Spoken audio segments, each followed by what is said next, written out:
Senior कानूनदान Hamid Khan और सलमान अकरम राजा हमारे साथ मौजूद हैं। उसके बाद शेख रशीद अहमद साहब भी हमारे साथ मौजूद होंगे। आज उन्होंने अहम ऐलान किया है। आप दोनों का बहुत शुक्रिया। हामिद खान साहब, आप बताइएगा, फैसला आ गया, वोट काउंट नहीं होगा। इस सूरत में पंजाब की सूरत हाल तो वाजे नहीं हो गई है कि अगर कल इलेक्शन कमीशन फैसला दे दे कि अराकीन ने इन्हिराफ किया है तो हमजा शहबाज का जो बतौर वजीर आला इलेक्शन है वो कलअदम हो जाता है। जी बिल्कुल सही है, ऐसे ही नजर आ रहा है। वैसे और उस सूरत में फिर क्या होगा, क्योंकि अगर ये अराकीन नहीं रहते और डीसीट हो जाते हैं तो किसी भी पार्टी या किसी भी इत्तेहाद के पास अक्सरियत नहीं होगी। नहीं, लेकिन उसका तरीकाकार है आइन में कि ऐसी सूरत में फिर सेकंड पोल होता है। अगर फर्स्ट पोल में किसी के पास एब्सोल्यूट मेजॉरिटी नहीं है हाउस की, तो फिर उस सूरत में सेकंड पोल हो सकता है। और मैं समझता हूं गवर्नर प्रोविंशियल असेंबली कॉल करके सेकंड पोल करा सकते हैं। सलमान साहब, आप बताइएगा, आपका क्या ओपिनियन है? जी बिल्कुल ऐसे ही है। देखिए, जो इलेक्शन हुआ 16 अप्रैल को, अब ये समझा जाएगा कि उस इलेक्शन में किसी भी उम्मीदवार ने 186 वोट हासिल नहीं किए, जो कि 50% जमा 1 वोट है पूरी जो मेंबरशिप है पंजाब असेंबली की। लिहाजा जो सेकंड राउंड है, आइन के आर्टिकल 130 क्लॉज 4 में ये तस्वुर किया गया है, सेकंड राउंड में सिर्फ मेजॉरिटी चाहिए उन लोगों की जो वोट करें। लिहाजा उस दिन जितने भी लोग वोट करते हैं, उन वोटों की अगर मेजॉरिटी एक उम्मीदवार को मिल जाती है तो वो वजीर आला मुंतखब हो जाएंगे। सूरत हाल पंजाब में यह है कि जो कायम मकाम गवर्नर बनने के लिए परवेज इलाही साहब तैयार नहीं है। परवेज इलाही साहब स्पीकर हैं, उनके खिलाफ अदम एतमाद आई हुई है, उस पर वोटिंग कराने को वो तैयार नहीं है।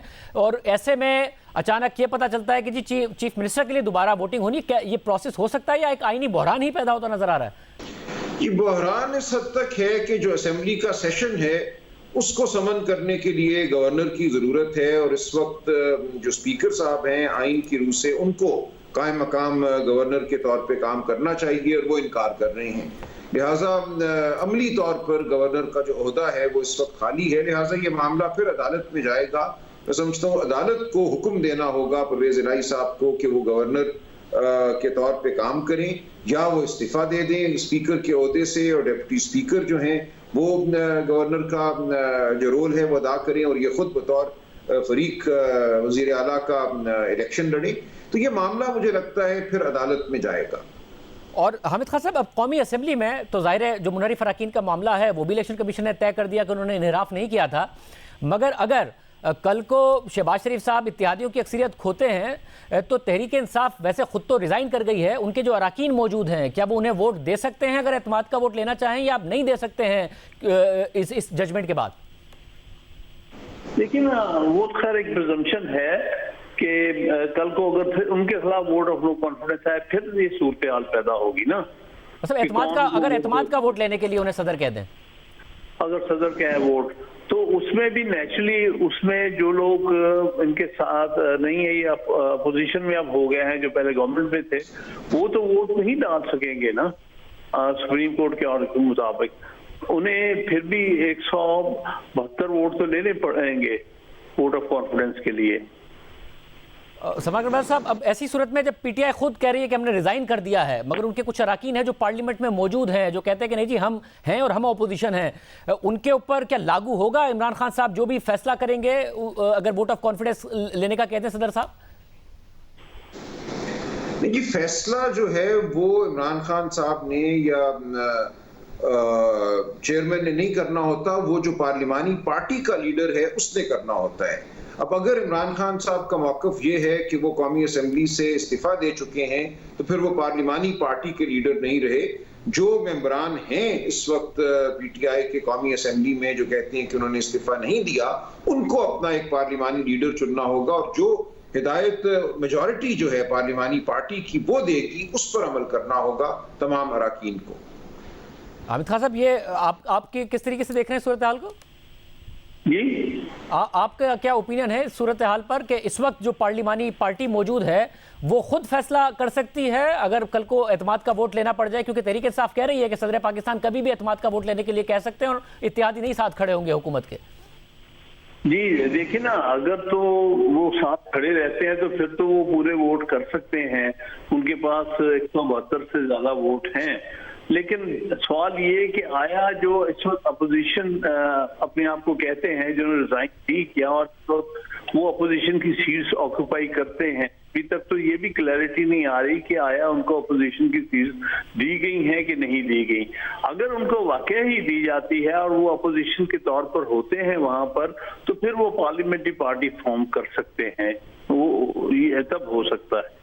लेकिन अभी तक तो वो सूरत हाल भी वाज़ेह नहीं है।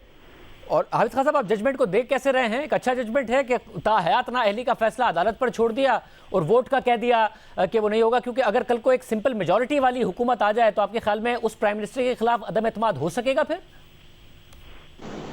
देखिए, अदम एतमाद भी हो सकता है, लेकिन इस हवाले से मुश्किल हो जाएगा आइंदा के लिए कि कोई पार्टी के अंदर डिवीजन पैदा करके, जो पार्टी इन पावर है उसके अंदर डिवीजन पैदा करके तो शायद वोट ऑफ नो कॉन्फिडेंस ना पास करा सके।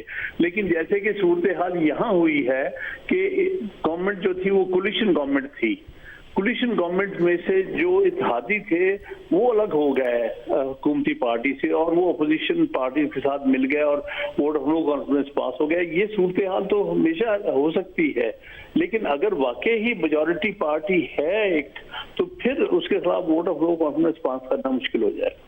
सलमान कटवाल साहब, आप भी ऐसे ही देख रहे हैं कि अगर एक कोलिशन गवर्नमेंट बनती है तो वोट ऑफ नो कॉन्फिडेंस हो सकेगा, अदरवाइज अगर एक मेजॉरिटी वाली हुकूमत आ जाए तो बजाय इसके कि वोटिंग हो, हर जमात लिख के ही दे दे कि जी हमारे ये अराकीन हैं, और फिर वोट ऑफ नो कॉन्फिडेंस नहीं हो पाएगा।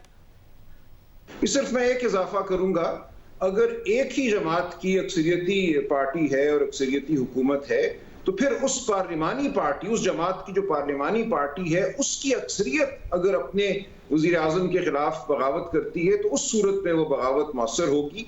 माइनॉरिटी अगर अपने वजीर आजम के खिलाफ जाना चाहती है तो वो मौसर नहीं होगा, लेकिन majority of the parliamentary party जो है वो फिर भी ये कर सकती है। अब जाहिर है ये बहुत मुश्किल काम होगा कि एक जमात जिसकी हुकूमत है, जिसका वजीर आजम है, उसकी अक्सरियत अपने वजीर आजम के खिलाफ वोट डालने पर माइल हो जाए, तो फिर वो मामला आगे बढ़ेगा और वो वोट इफेक्टिव होगा।